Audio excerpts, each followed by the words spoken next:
Pourquoi le Federal Bureau of Investigation a-t-il ciblé des stars de la pop et des actrices, conduisant même à la mort de l'une d'entre elles? Que dire de l'enregistrement secret d'un homme ayant prédit l'assassinat de John Fitzgerald Kennedy, que le Federal Bureau of Investigation a choisi de ne pas partager avec la commission Warren? Et le Federal Bureau of Investigation a-t-il vraiment diffusé de la désinformation pour déclencher une guerre raciale? Ce ne sont là que quelques-unes des opérations choquantes et des dissimulations auxquelles le Federal Bureau of Investigation a participé.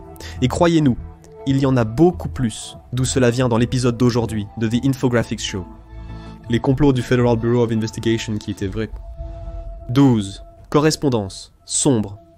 Pendant les 48 ans de J. Edgar Hoover à la tête du Federal Bureau of Investigation, le bureau avait un passe-temps favori, écrire des lettres. Les messages étaient anonymes, empoisonnés, destinés à intimider, manipuler et perturber, loin d'être amicaux. Bien que cela semble tiré d'une théorie du complot farfelu, c'est réellement arrivé pendant l'opération Hoodwink. À la fin des années 1960, le Federal Bureau of Investigation a utilisé tous les tours sales du livre pour manipuler la Cosa Nostra, alias la mafia italo-américaine, pour assassiner les communistes américains, membres du Parti communiste des États-Unis d'Amérique. Le Federal Bureau of Investigation a envoyé des lettres anonymes aux chefs de la mafia se faisant passer pour des membres du Parti communiste et proférant des menaces de violence. Ils ont également affirmé que les membres du Parti communiste des États-Unis d'Amérique dénonçaient secrètement la mafia. Ils espéraient que la mafia prendrait les choses en main et éliminerait les cibles pour le Federal Bureau of Investigation. Le Federal Bureau of Investigation a ciblé les chefs syndicaux après l'échec de leur plan initial pour infiltrer la mafia. Dans une lettre, un travailleur anonyme et préoccupé prétendait que son beau-frère venait de rentrer de Russie et prévoyait de rendre les syndicats respectables à nouveau en éliminant violemment l'influence de la mafia. La lettre se terminait. « J'ai peur que ces communistes soient insérieux, alors faites attention. » Le Federal Bureau of Investigation avait envoyé une lettre aux mafieux, espérant qu'elle les inciterait à envoyer leurs tueurs à gages, mais la mafia n'a pas réagi. Cependant, les lettres ont continué. Alors que la plupart des Américains espéraient que leurs forces de l'ordre rendaient leurs rues plus sûres, le Federal Bureau of Investigation tentait de provoquer une guerre des gangs totale. Il a écrit à un gang de rue violent de Chicago, les Blackstone Rangers, mentant sur une attaque imminente des Black Panthers. Une des lettres était destinée à un chef, Jeff Fort, affirmant que les Panthers le traquaient. Selon le New York Times, ces fausses correspondances visaient à déclencher une guerre de gangs sanglante, et cette fois, elles ont réussi. Des lettres ont mené à l'assassinat d'au moins 4 militants noirs. Après avoir envoyé des lettres similaires à des gangs de San Diego, le Federal Bureau of Investigation a fièrement déclaré dans une note que les fusillades, les passages à tabac et une forte agitation persistent dans le ghetto du sud-est de la ville. Pour être clair, le Federal Bureau of Investigation voyait cela comme une réussite. Selon la note, résultat tangible, une grande partie de l'agitation est directement liée à ce programme. Selon le Centre de défense des libertés civiles, le Federal Bureau of Investigation a délibérément répandu de fausses rumeurs au sein des gangs noirs et des organisations activistes, affirmant qu'il y avait un mouchard dans leur rang. Ils espéraient une résolution par une violence extrême. Le Federal Bureau of Investigation a nommé cette tactique le snitch jacketing, une méthode visant à faire passer des innocents pour des informateurs du Federal Bureau of Investigation ou de la CIA, espérant que leur groupe se retourne contre eux. Ils ont même écrit aux conjointes des hommes à propos d'infidélités qui n'avaient pas eu lieu, dans l'espoir que cela détruirait la vie de leur famille. Si cela échouait, le bureau demandait simplement aux forces de police locales d'arrêter les hommes sans aucune raison. Une note du Federal Bureau of Investigation des années 1960 intitulée « Key Black Activist » stipulait que les personnes devraient être arrêtées à répétition, sous n'importe quel prétexte, jusqu'à ce qu'elles ne puissent plus payer leur caution. Examinons maintenant un homme contre qui le Federal Bureau of Investigation a lancé tous les coups bas possibles, sans parvenir à le faire tomber. Je suppose que cela dépend de l'histoire à laquelle vous croyez. 11. Le roi Martin Luther King Jr. avait la force interne pour résister à une guerre totale contre lui.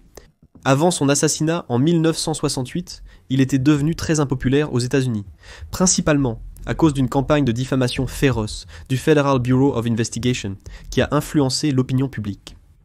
En 1963, seuls 37% des Américains avaient une opinion négative de King. En 1966, ce nombre avait grimpé à 63%, alimenté par la presse négative et la désinformation propagée par le Federal Bureau of Investigation.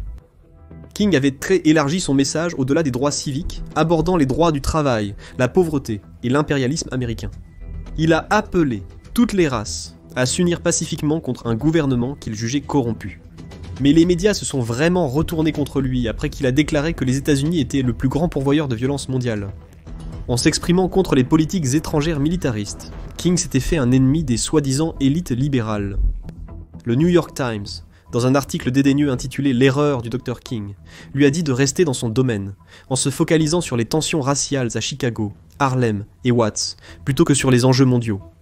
Pendant ce temps, le magazine Life a été encore plus loin, qualifiant sa critique de la politique étrangère américaine de calomnie démagogique. Le message était clair. Défier le racisme était une chose, mais défier le pouvoir américain en était une autre. Avant d'être assassiné, King prévoyait de rassembler des centaines de milliers de personnes de toutes races dans le cadre de la campagne des pauvres pour un camp de protestation à Washington, district de Columbia. Alors qu'il parlait de lutte des classes, de droits de l'homme et d'impérialisme sanglant, il ne montrait aucun signe de recul. Et ce, malgré la mise sur écoute de sa maison et des hôtels où il séjournait par le Federal Bureau of Investigation. Il suivait King partout, allant jusqu'à placer des manifestants violents lors de ses discours pour le faire passer pour dangereux auprès des Américains.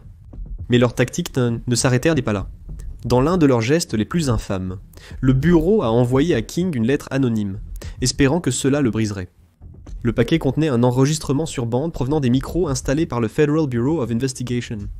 John Matter, technicien audio du Federal Bureau of Investigation, a remis une bande présentée par le bureau comme la preuve de l'implication de King dans des orgies avec des prostituées, révélant selon eux sa perversion et sa dépravation sexuelle.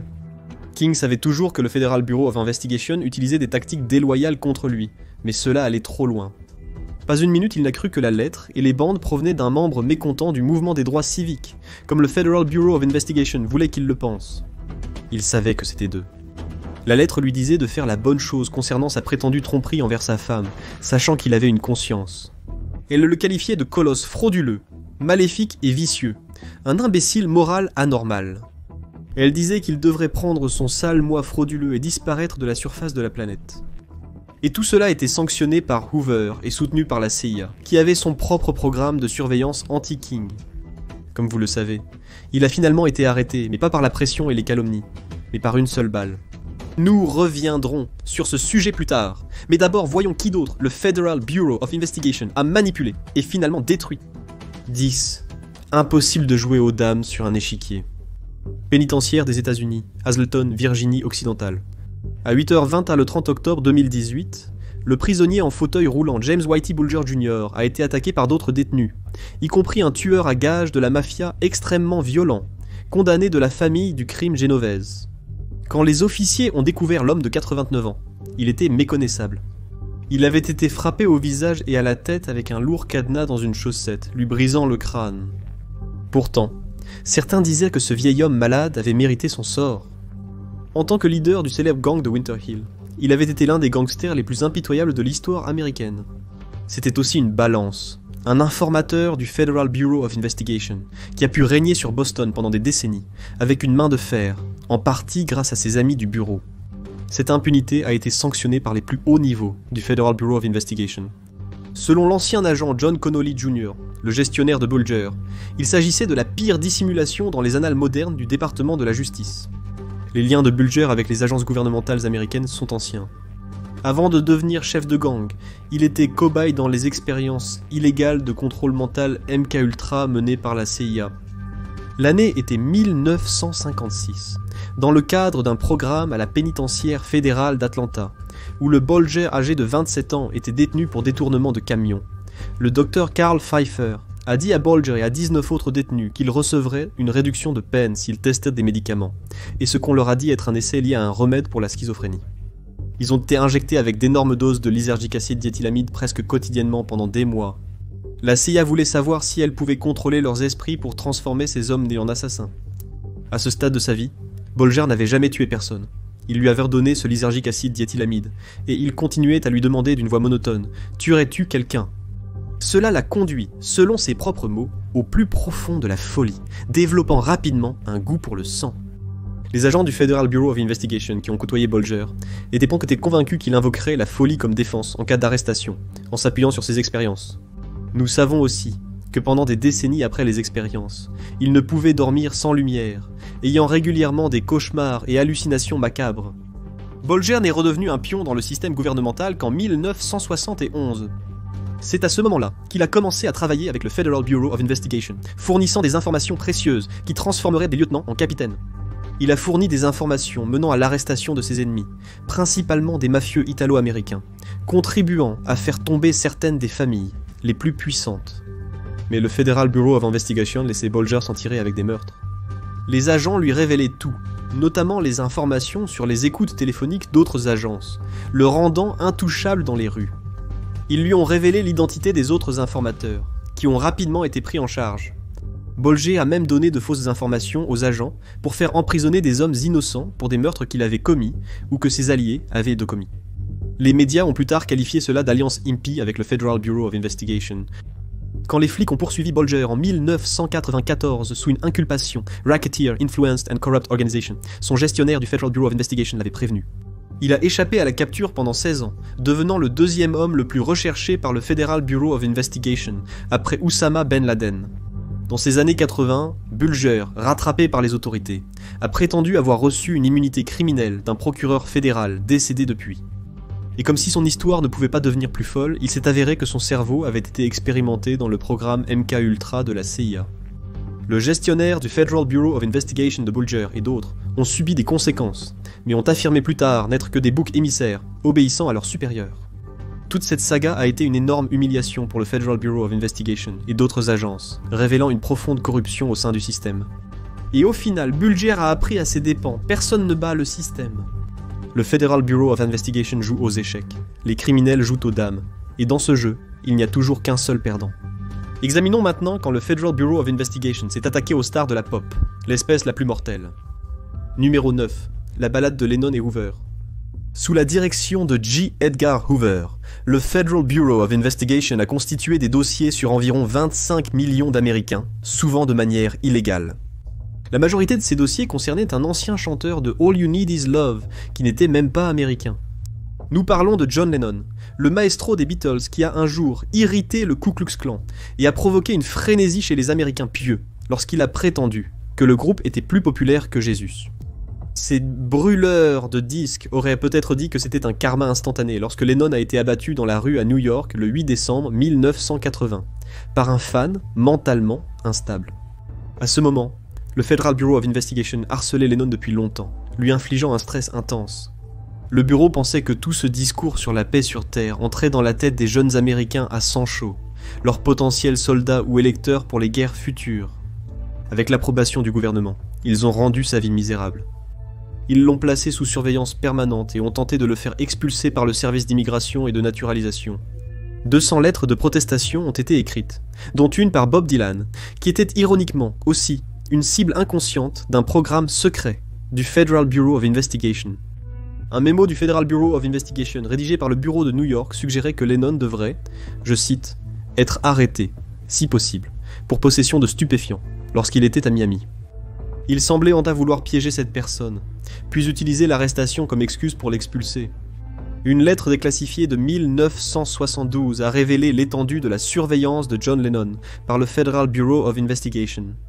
Les agents avaient même pris note du perroquet de son amie Linda, mais ce n'était pas n'importe quel perroquet. Il pouvait jacasser les mots justes. Les contribuables américains financèrent probablement la seule menace à la sécurité nationale liée à un perroquet dans l'histoire des États-Unis.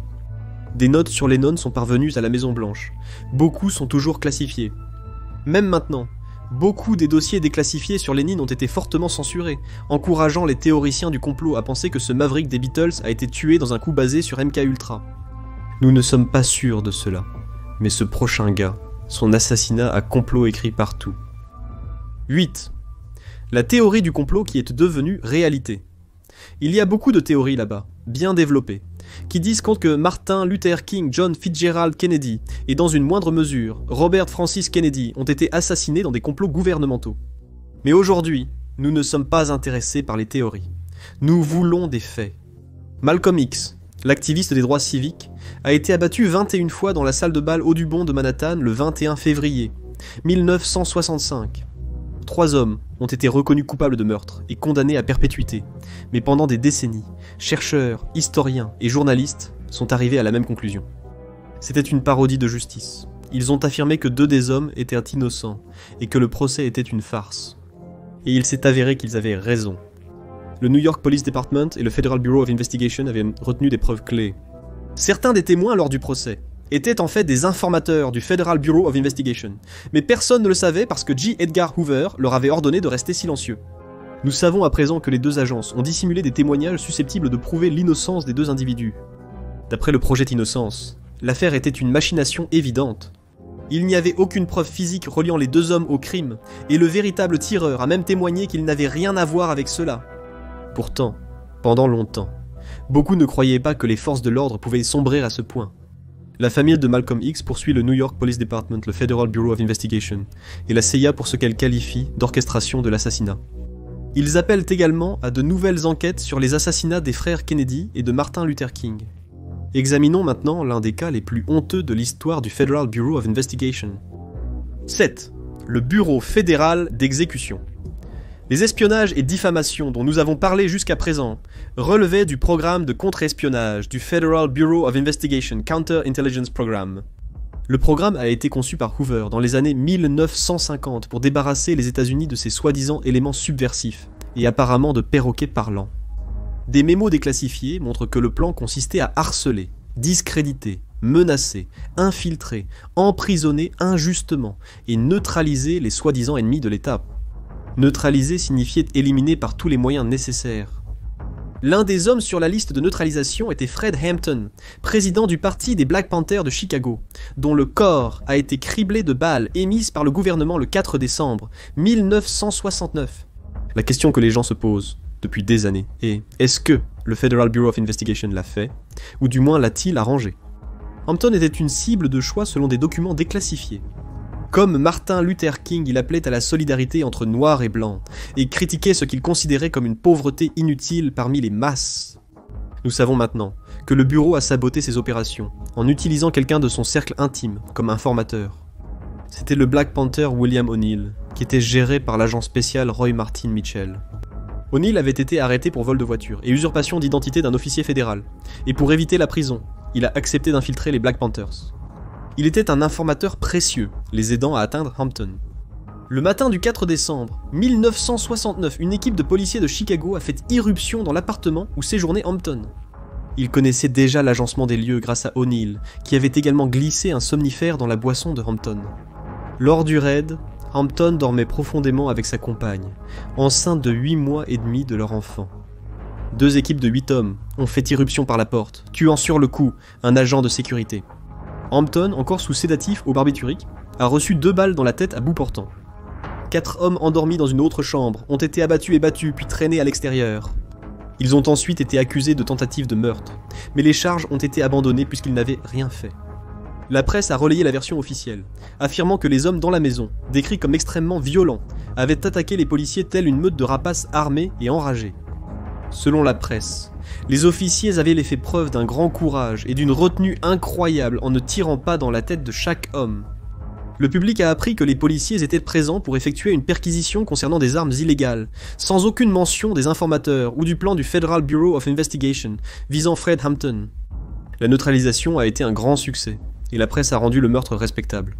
Hoover a même discrètement distribué des bonus. Ce n'est que plus tard que des journaux comme le New York Times ont dit, je cite, « Les officiels avaient donc mené une campagne de publicité délibérée pour dépeindre les Panthers comme les agresseurs. Même alors, il n'y avait aucune mention du rôle majeur du Federal Bureau of Investigation. En 1971, un cambriolage dans un bureau du Federal Bureau of Investigation en Pennsylvanie a exposé pour la première fois le Counter-Intelligence Program au public, ainsi que l'implication du Federal Bureau of Investigation dans le meurtre de Fred Hampton. Les gens ont appris à connaître O'Neill, et le fait qu'il a reçu $300 pour ce plan d'étage qu'il a fourni au Federal Bureau of Investigation. Sûrement, certaines personnes ont alors dit que c'était une exécution d'hommes innocents, ce qui n'était pas censé être légal aux États-Unis. Mais lors d'un procès ultérieur, après ce qui a été dit être 18 mois de preuves accablantes, le juge a absous tous les impliqués. L'escouade d'exécution a tiré une rafale de 90 balles sur les hommes endormis avec une mitrailleuse, un fusil, des fusils de chasse et des pistolets. Personne n'a riposté. Le seul coup de feu provenant de l'appartement a été tiré accidentellement par un homme à la porte, déjà mourant, lors d'une convulsion, en voyant une balle dans le plafond.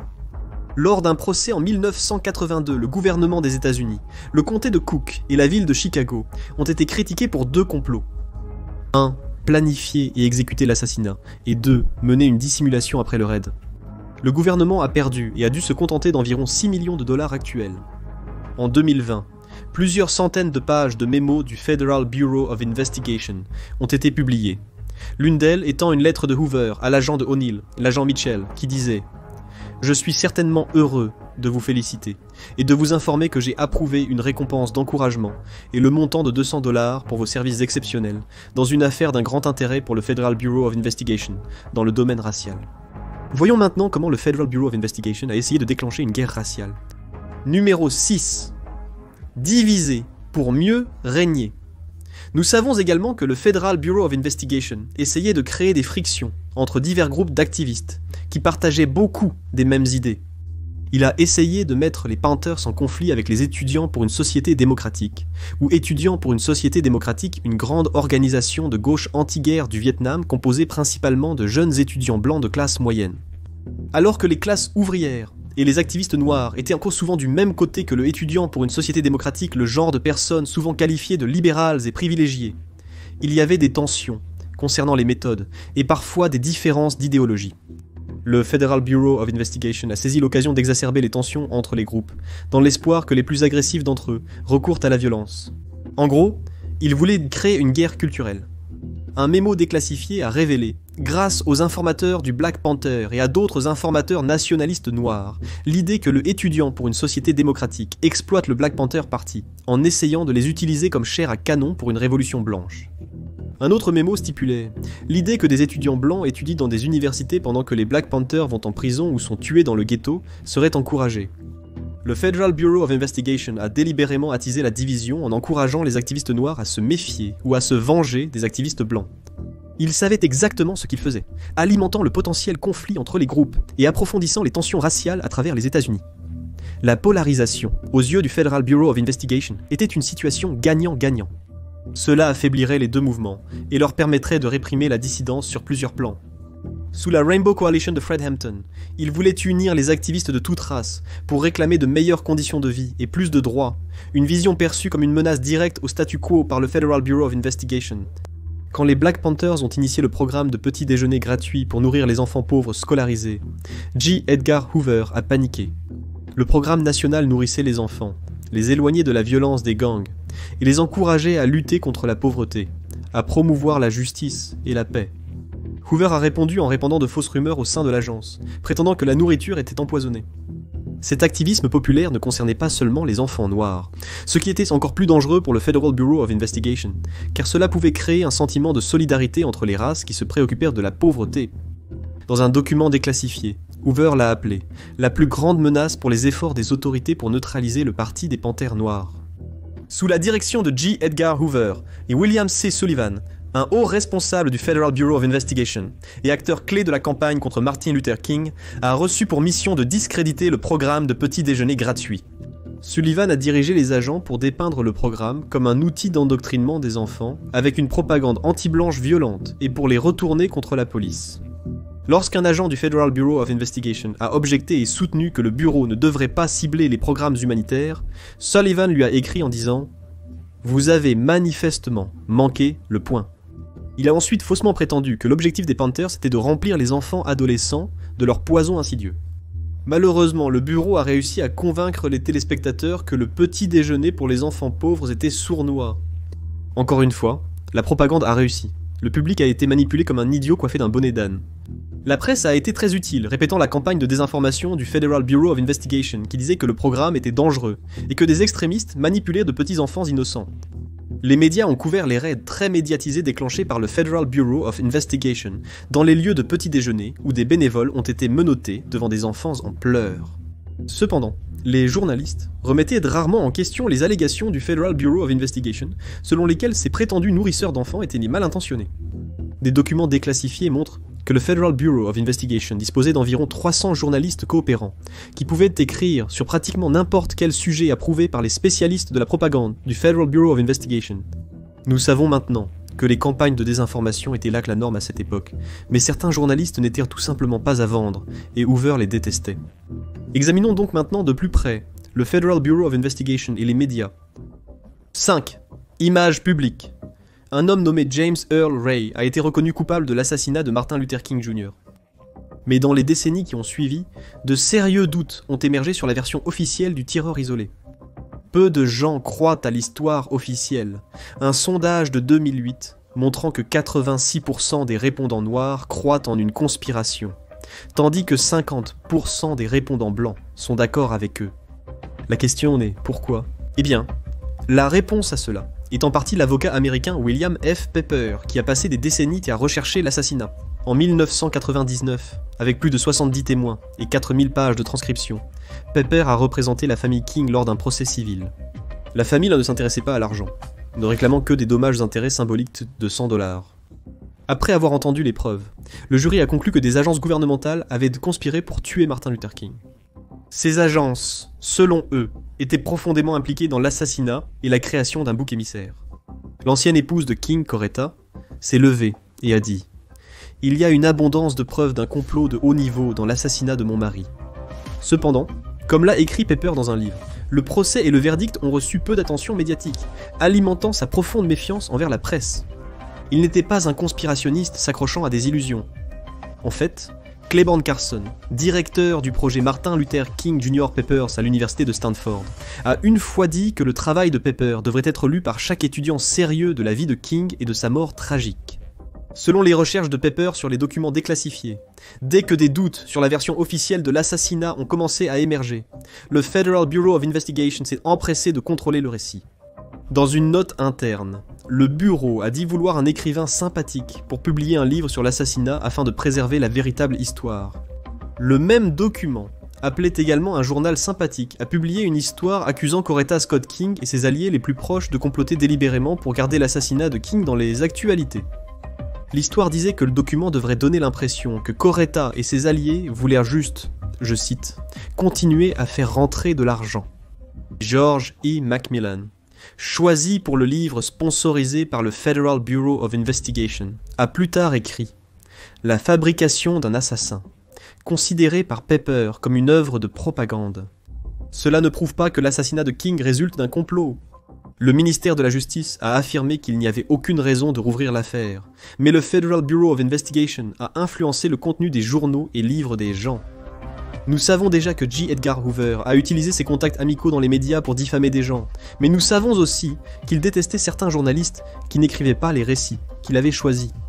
Il a une fois appelé le journaliste Drew Pearson un chacal, et le célèbre Jimmy Wechsler un rat. Dans une note secrète, Hoover a qualifié Walter Lippmann de coyote de la presse. Hoover est allé jusqu'à divulguer à la Maison-Blanche que Joe Alsop, un journaliste initié de Washington, était homosexuel, dans l'espoir de nuire à sa réputation. Hoover avait également de nombreux bons amis dans les médias, ceux qui publiaient ces nombreuses, très nombreuses fuites douteuses, sans poser trop de questions. Cela incluait les chroniqueurs de potins, qui ont aidé le Federal Bureau of Investigation à salir l'actrice américaine et militante des droits Jean Seberg. Hoover a fait envoyer par des agents du Federal Bureau of Investigation des lettres anonymes aux journalistes, affirmant qu'il savait que Seberg couchait avec divers hommes, y compris des hommes noirs.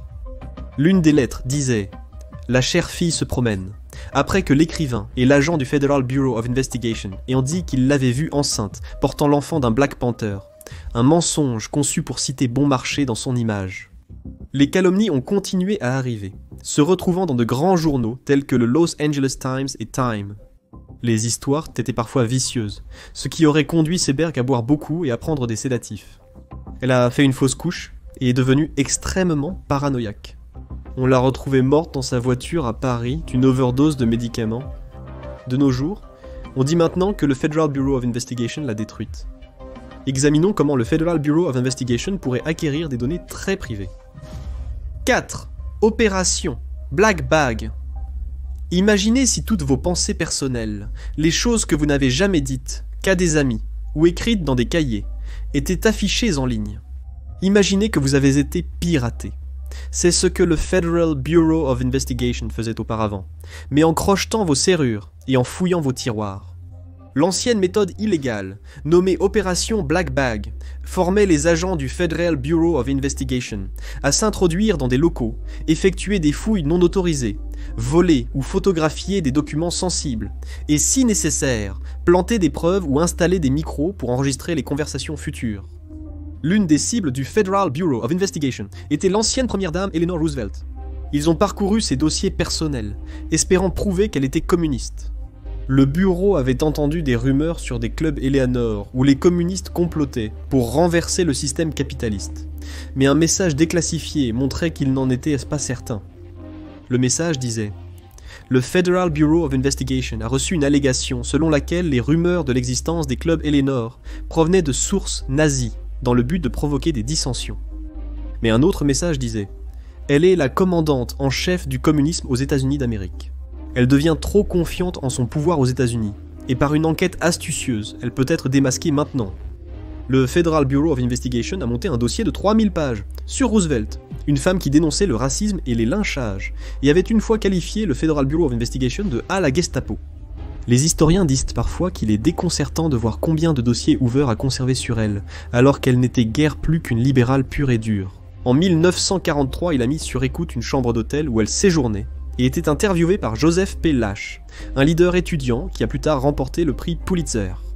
Hoover a ensuite rassemblé 400 pages sur Lash, un libéral anti-guerre au penchant socialiste. Le boxeur poids lourd Muhammad Ali a également été victime de l'arnaque du sac noir. Le Federal Bureau of Investigation voyait Ali comme une menace possible, principalement parce qu'il avait refusé de servir au Vietnam et avait critiqué, je cite, l'homme blanc. Le Federal Bureau of Investigation a placé son téléphone sur écoute et le suivait constamment. Ils ont eu accès à ses dossiers, y compris ce que les enseignants à l'école primaire avaient écrit sur un petit garçon qui s'appelait alors Cassius Clay. Ironiquement, les cambrioleurs qui ont pénétré dans le bureau du Federal Bureau of Investigation et se sont emparés des documents du Counter-Intelligence Program avaient choisi la nuit du combat du siècle, où Ali a perdu contre Joe Frazier. Ils ont choisi cette nuit, car ils savaient que tous les policiers américains la regarderaient. Prochaine question, que pensait Hoover de l'homosexualité, qui était illégale aux États-Unis en vertu des lois sur la sodomie? Hoover, l'hypocrite, dirigeait un programme de déviance sexuelle, où il conservait des preuves d'activité homosexuelle au sein du gouvernement. Il croyait que c'était crucial pour la sécurité nationale, mais aussi un moyen potentiel de chantage le moment venu. Il y a eu des purges au sein du gouvernement, non seulement sous la peur rouge anticommuniste, mais aussi sous la peur lavande. Plusieurs dossiers du Federal Bureau of Investigation sur l'homosexualité demeurent classifiés, et un grand nombre a été détruit dans les années 1970. Et de ce qui reste, la plupart des noms sont censurés. Nous savons que Hoover était obsédé par la vie sexuelle d'autrui. Il conservait des dossiers sur les politiciens qu'il soupçonnait de promiscuité sexuelle. Un dossier du Federal Bureau of Investigation indique qu'après avoir suivi un congressiste, des agents ont noté qu'il avait, je cite, ramassé une femme noire dans un endroit nocturne de basse classe et a essayé de l'emmener dans une maison de touristes. Il a été agressé dans la rue. Le bureau avait un dossier sur 4 prostituées arrêtées lors de la Convention nationale démocrate après être partis avec un politicien au nom censuré. Ils avaient été même un dossier sur l'acteur de gauche Errol Flynn, le décrivant comme un individu très sexué, de faible moralité, qui n'avait aucun respect pour les femmes. On disait qu'il avait eu une liaison avec chaque femme ayant travaillé chez Warner Bros, des plus âgés aux plus jeunes. Et pendant que Hoover menait la guerre contre les homosexuels et les stars de cinéma promiscueuses, il semble qu'il était follement amoureux de son adjoint, Clyde Tolson. Les deux faisaient absolument tout ensemble, des vacances à la préparation et à la dégustation des dîners de Noël. Les deux hommes étaient comme des conjoints, ce qui semble hypocrite étant donné qu'ils détruisaient au cours des carrières en accusant des hommes de s'aimer. Peut-être que c'était le vrai amour. Dans une lettre écrite par Hoover à Tolson, Hoover a dit « Les mots ne sont que des symboles donnés par l'homme pour les pensées et les sentiments, et ils sont grossièrement inefficaces pour exprimer les pensées dans mon esprit et les sentiments dans mon cœur que j'ai pour toi. J'espère t'avoir toujours près de moi. » On dit que les gangsters Meyer Lansky et Frank Costello avaient dit des photos de Hoover en train de se rapprocher intimement de Tolson. Si c'est vrai, le crime organisé pouvait faire chanter le Federal Bureau of Investigation pour qu'ils ne s'immiscent pas dans leurs activités. Il se murmure que c'est peut-être la CIA qui a donné ces images à la mafia comme moyen de menacer Hoover, qui se disputait souvent avec la CIA. Le directeur de la CIA, Allen Dulles, a écrit à Hoover en 1957 que le sujet admet être un homosexuel congénital depuis sa jeunesse, a consulté un médecin et on lui a dit qu'il n'y avait aucun remède. Le nom a bien sûr été censuré. Puis il y a eu la fête à l'Hôtel Plaza de New York en 1959 qu'une témoin, la femme d'un des amis de Hoover, se souviendrait comme l'une des célèbres soirées sexuelles de Hoover. Hoover a été décrit comme portant, je cite, une robe rouge et un nœud de plumes noires autour de son cou. Le même témoin a déclaré que de jeunes hommes sont arrivés habillés de cuir et que Hoover s'est amusé avec eux pendant qu'ils lisaient à la Bible. Examinons maintenant comment le Federal Bureau of Investigation est devenu ridicule. Deuxièmement, guerre contre les écrivains et la musique. C'est une chose étrange que Hoover ait poursuivi les stars de la pop et les acteurs, alors qu'il niait ouvertement l'existence d'une mafia à l'échelle nationale qu'il savait très bien exister. Le chef de la mafia, Frank Costello, a une fois dit au ministère de la Justice que Hoover lui demandait toujours de truquer des courses de chevaux. Costello a dit « Vous ne saurez jamais combien de courses j'ai dû truquer pour ces misérables paris ». Hoover a finalement poursuivi le crime organisé à la demande de l'avocat Robert Kennedy. Mais il semble toujours qu'il ait consacré beaucoup trop d'énergie à des choses complètement stupides. L'un d'eux était le temps et les efforts investis à poursuivre l'écrivain Norman Mailer. Lors de sa fête d'anniversaire pour ses 50 ans, en 1973, Mailer avait plaisanté que les États-Unis avaient des besoins d'une police secrète démocratique pour surveiller le Federal Bureau of Investigation et la CIA. Hoover n'aimait pas les intellectuels publics, passant 15 ans à enquêter sur Mailer, suivant qui lui envoyait des cartes de Noël après avoir écrit dans une note que Mailer avait une fois qualifié le Federal Bureau of Investigation de sorte de police secrète qui devrait être abolie. Le dossier soulignait ses critiques publiques envers le Federal Bureau of Investigation et le risque qu'une interview soit embarrassante pour le bureau. Hoover s'en est également pris à des personnes comme Gore Vidal et James Baldwin, qu'il disait corrompre la jeunesse. Pour la même raison, le Federal Bureau of Investigation avait un dossier de 119 pages sur la chanson pop Louie Louie, la qualifiant d'obscène, affirmant que si vous la jouiez lentement, elle contenait des messages sales et dangereux qui pourraient corrompre les jeunes esprits. Ils ont même analysé la chanson en laboratoire. Le Federal Bureau of Investigation a déclaré que Bob Dylan, grâce à ses chansons folk, avait la capacité de communiquer avec la jeunesse américaine, ce qui constituait un gros dossier sur lui.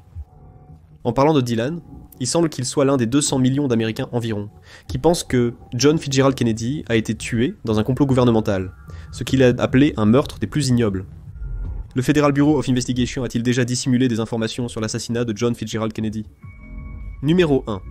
Le Federal Bureau of Investigation et John Fitzgerald Kennedy. Le comité des assassinats de la Chambre, qui a enquêté sur l'assassinat de John Fitzgerald Kennedy en 1976, a fait analyser par ses experts une photographie d'un homme prise à Dealey Plaza, juste avant que John Fitzgerald Kennedy ne soit touché.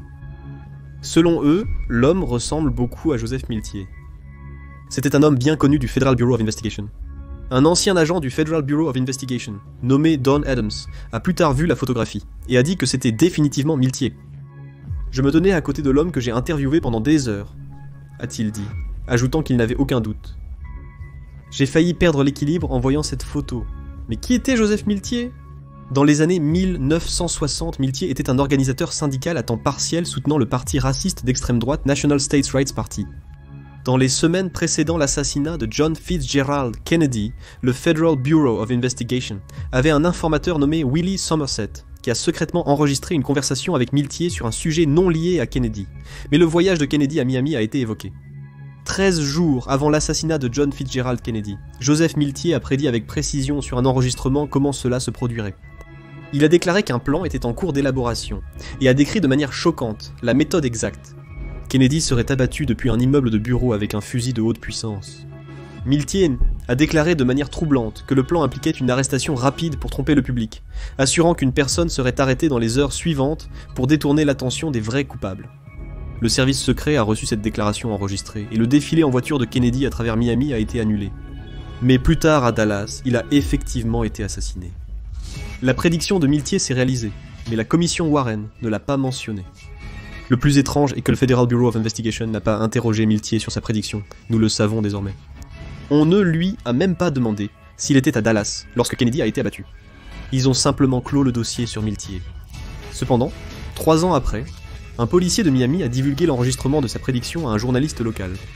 C'était juste l'une des nombreuses choses que le Federal Bureau of Investigation savait que nous ne découvririons que des années plus tard. Des documents déclassifiés du Federal Bureau of Investigation nous montrent que les soviétiques croyaient que l'assassinat n'était pas l'œuvre d'un seul homme, mais une campagne soigneusement planifiée dans laquelle plusieurs personnes ont joué un rôle. Longtemps après l'assassinat, on a découvert qu'Oswald avait menacé la police de Dallas 10 jours avant d'être accusé d'avoir tiré. Mais le Federal Bureau of Investigation a jugé bon de détruire ce document. Hoover avait dit à la commission Warren que le Federal Bureau of Investigation n'avait aucune raison de penser qu'Oswald, sur qui ils avaient un dossier, était capable de violence. Nous savons maintenant que Hoover a fait détruire le document qui prouvait que c'était faux. Au début de 2025, le Federal Bureau of Investigation a annoncé aux médias qu'il s'apprêtait à envoyer 2400 dossiers sur l'assassinat de John Fitzgerald Kennedy aux archives nationales pour être déclassifiés. Il reste à voir si nous apprendrons quelque chose de nouveau. Mais nous savons grâce à d'autres dossiers du Federal Bureau of Investigation, récemment dévoilés plus sur Jack Ruby, l'homme qui a tiré sur le présumé assassin de John Fitzgerald Kennedy, Lee Harvey Oswald. Selon les dossiers du Federal Bureau of Investigation déclassifiés en 2017, un informateur du Federal Bureau of Investigation nommé Bob Vanderslice était avec Jack Ruby, alors qu'il regardait le cortège de John Fitzgerald Kennedy passer le jour de l'assassinat. Selon le document, Ruby avait prédit de manière surprenante l'assassinat. Le matin même, il a contacté l'informateur et lui a demandé s'il voulait assister au feu d'artifice. Il était avec Jack Ruby et se tenait au coin du bâtiment de l'annexe postale, face au bâtiment du dépôt de livres scolaires du Texas au moment de la fusillade. Cette information contredit la conclusion de la commission Warren, qui situe Ruby à 5 pâtés de maison lors de l'assassinat de John Fitzgerald Kennedy. Le Federal Bureau of Investigation aurait pu contester cela, mais ils ont plutôt enterré le dossier. Il y avait ensuite le mémo supprimé de J. Edgar Hoover, lui-même, qui déclarait « Hier soir, nous avons reçu un appel dans notre bureau de Dallas, d'un homme parlant d'une voix calme et disant qu'il était membre d'un comité organisé pour tuer Oswald. Malgré cet avertissement clair, la sécurité autour de Lee Harvey Oswald est restée étonnamment laxiste, et juste un jour plus tard, Ruby, avec une arme à la main, a pu s'approcher de l'homme le plus important d'Amérique et le faire taire à jamais. Laquelle de ces conspirations du Federal Bureau of Investigation vous a le plus choqué? Pensez-vous qu'il y a encore des secrets plus importants enfouis dans des dossiers classifiés? Laissez vos pensées dans les commentaires. Maintenant, allez regarder. Le président John Fitzgerald Kennedy a-t-il vraiment été tué par la CIA? Pour des faits avérés, regardez pourquoi la CIA a embauché des nazis.